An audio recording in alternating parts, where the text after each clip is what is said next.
बांके बिहारी लाल की जय।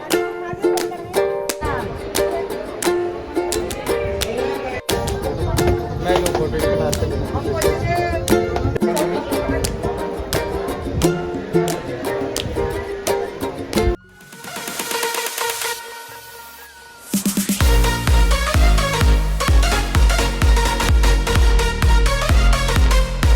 Guys welcome to my blog. तो आज हम जा रहे हैं वृंदावन और मथुरा। तो अभी बज रहे हैं रात के 2:30 बज रहे हैं और 2:30 बजे हमारी बस आई है इधर। तो गाइस हमारे साथ बने रहिए मेरे इस ब्लॉग में।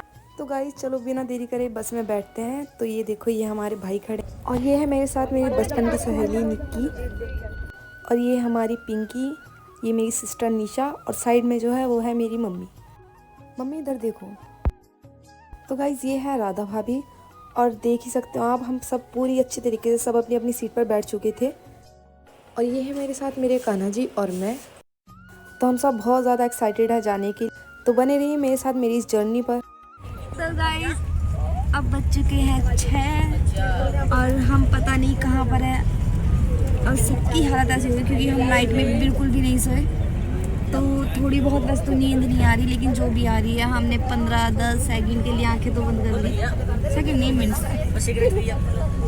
तो गाइस अभी शायद भैया ने कहीं पर होगी है। अच्छा तो गाइस अब हम पियेंगे चाय क्योंकि मॉर्निंग हो चुकी है। तो बने रहिए मेरे साथ मेरे इस ब्लॉग में। और तो गाइस यहाँ 10-15 मिनट रुकने के बाद चाय पीने के बाद जब सब लोगों ने चाय पी ली तो उसके बाद हम यहाँ से निकल गए थे। तो गाइस हम इसके बाद वृंदावन पहुँच चुके थे। रास्ते में हमें ये यमुना नदी दिखाई दी और वहाँ हम रूम लेने के बाद ना हम कम से कम 1 बजे वहाँ पहुँचे थे। उसके बाद हम चेंज करके डायरेक्ट दर्शन के लिए चले गए। तो अब हम रेडी हो चुके हैं। तो अब हम जाएंगे सबसे पहले निधिवन। तो आप देख ही सकते हो यहाँ का माहौल कुछ ऐसा है। ये पिंकी है। अब पहले बताओ हम कहाँ जाएंगे? निधिवन। निधि क्या और निधिवन के टाइम हम जब मतलब कि शाम होगी ना तो इसको हम वहीं छोड़ देंगे और ये अपनी सुबुद्धि खो देंगे। तो चल गाइस तो हम टोटल 51 मेंबर्स थे और वृंदावन पहुंचकर ना जो हमने ये रूम की बातें हमने पहले ही कर रखी थी। तो हमने भैया को कॉल कर दिया था तो भैया हमें वहीं से लेने आ गए थे। इस रूम में पहुंचने के बाद सब लोग एकदम रेडी हो गए। कम से कम 1 घंटा लगा था हमको तैयार होने में और सबसे पहले हम जा रहे थे निधिवन। तो गाइस यहाँ से ऑटो पकड़ के पहुँच गए थे हम निधिवन। निधिवन जाकर हमने लगवाया ये राधा रानी का मेकअप। मतलब गाइस है तो ये टीका, लेकिन ये आंटी बोल रही थी ये राधा रानी वाला मेकअप है।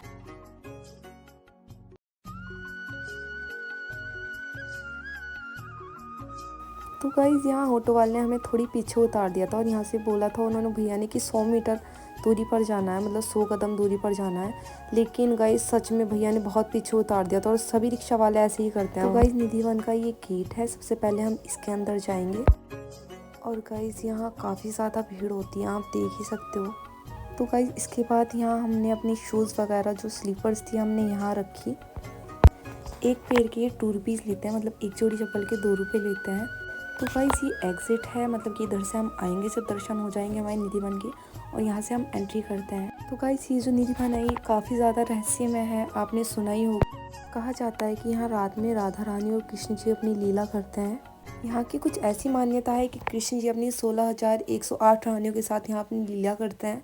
और ये निधिवन की टाइमिंग है सुबह 7 बजे से और इवनिंग के 7 बजे तक। फिर गाइस रात में ये बंद हो जाता है और रात में कहा जाता है कि यहाँ कोई नहीं आता और जो भी यहाँ आता है वो अपनी सुबुद्धि खो देता है। और ये जो है ये तुलसी के पेड़ है और यहाँ के जो रात में बंदर रहते हैं ना, मतलब दिन में तो ये बंदर दिखाई देंगे और रात के टाइम जैसे ही शाम होती है ये बंदर भी यहाँ से चले जाते हैं। और ये जितने भी आपको पेड़ दिखाई दे रहे हैं तुलसी के पेड़ है और कहा जाता है कि रात में ये गोपियाँ बन जाती है।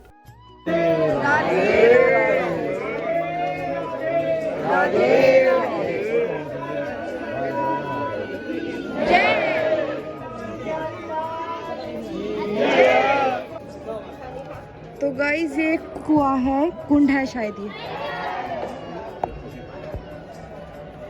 तो गाइस यहाँ एक कुआं था। इसके बारे में वैसे मुझे कुछ नहीं पता तो इसलिए मैं आपसे नहीं बता रही हूँ। अगर आपको कुछ पता है तो आप मुझसे ज़रूर बताना। राधे राधे बोलो वृंदावन बिहारी लाल की जय। गाइस तो ये जो आप देख रहे हो ना ये सब तुलसी के पेड़ है और ये वही पेड़ है जो रात में गोपियाँ बन जाते हैं। आप इन पेड़ों को देख ही सकते हो। ये सारे पेड़ नीचे की ओर झुके हुए रहते हैं और कहा जाता है इस एक पेड़ पर 2 तरह के पत्ते रहते हैं, जिसका एक पत्ते की शेप होती है जो राधा रानी का मुकुट रहता है उसकी तरह, और दूसरे पत्ते की शेप होती है जो कृष्ण जी का मुकुट रहता है उसकी तरह। तो गाइज यहाँ राधे राधे जपते जपते हमने सारे मंदिरों के दर्शन कर लिए। तो उसके बाद ये हमें समाधि दिखाई दी। तो एक भैया ने हमें बताया कि ये उनकी समाधियाँ है, जो भी निधिवन रात में रुके हैं ये सब उन्हीं की है। तो जिस किसी ने भी रात में श्री कृष्ण और राधा रानी को देखने की कोशिश करी, या तो उसने अपनी सुदबुद्धि खो दी और या तो फिर उसकी मृत्यु हो गई। तो गाइस निधिवन के दर्शन करने के बाद बज चुके थे 3 और हमारे पास बीच में 2 घंटे थे 4 से 5, क्योंकि 5 साढ़े 5 बजे के बाद सारे मंदिर खुलता है। वहाँ के प्रेम मंदिर भी 5:30 बजे ही खुलता है। तो गाइस बिना टाइम वेस्ट करे हम निकल गए यमुना घाट के लिए। तो रास्ते में ही बहुत सारे मंदिर पड़ते हैं गाइस, और निधिवन से ही पैदल चलकर हम आ गए यमुना घाट। ये ज़्यादा दूर नहीं है वहाँ से। और गाइस यहाँ से आप यमुना जी के दर्शन बहुत ही सुंदर तरीके से कर सकते हो, और आप यहाँ बोटिंग भी कर सकते हो। अगर आपको यमुना जी के दर्शन काफ़ी पास से करना है तो आप बोटिंग भी कर सकते हो।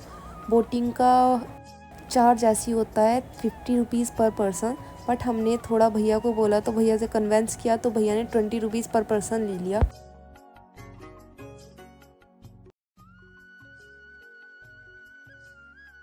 तो गाइस यमुना जी के दर्शन करने के बाद हम निकल गए थे राधा वल्लभ जी के मंदिर, क्योंकि 5:30 बज चुके थे। तो गाइस हम इतने अच्छे टाइम पर पहुंच गए थे, मतलब कि उस टाइम पर बिल्कुल भी भीड़ नहीं थी। और इसके बाद जब हमने दर्शन करे तो इसके बाद ना इस मंदिर पे मतलब इतनी ज़्यादा भीड़ हो चुकी थी, पैर रखने के लिए भी थोड़ी सी भी जगह नहीं थी। बट हमें प्रभु के दर्शन बहुत ही ज़्यादा सुंदर और बहुत ही आराम से हुए। तो गाइज इसके बाद हम निकल गए थे प्रेम मंदिर के लिए। वैसे आपको एक बात बता दूं, जो राधा वल्लभ जी का मंदिर है तो वहीं से बाकी बिहारी जी का मंदिर काफ़ी पास है, लेकिन हमें उस टाइम पर पता नहीं था तो हम वहाँ नहीं जा पाए। प्रेम मंदिर भैया ने हमें पीछे ही उतार दिया था, बोला कि यहीं से अब तुम्हें पैदल जाना पड़ेगा। तो गाइस सुबह से अब तक हालत बहुत डाउन हो चुकी है, पैरों में हमारे बहुत दर्द हो रहा है और बैटरी की मेरी फ़ोन की बैटरी भी बिल्कुल लो हो गई है। तो गाइस जो भी हमारे साथ थे वो भी रिक्शा से आने वाले हैं, तो आगे चलकर हमने उनका वेट किया। ये देखो यहाँ से बहुत ज़्यादा सुंदर व्यू है, मंदिर जाने का रास्ता है। और इधर से गेट नंबर 3 आएगा, उसके बाद गेट नंबर 2 आएगा और गेट नंबर 1 से हमारी एंट्री होगी। तो गाइस इसके बाद मेरे फ़ोन की बैटरी बिल्कुल डेड हो चुकी थी, तो जितना मेरे से हो सका मैंने उतनी ज़्यादा वीडियोस बनाई। तो गाइस हम प्रेम मंदिर के अंदर आ चुके हैं, चलो आपको दर्शन कराते हैं प्रेम मंदिर के। तो बोलो बाकी बिहारी लाल की जय।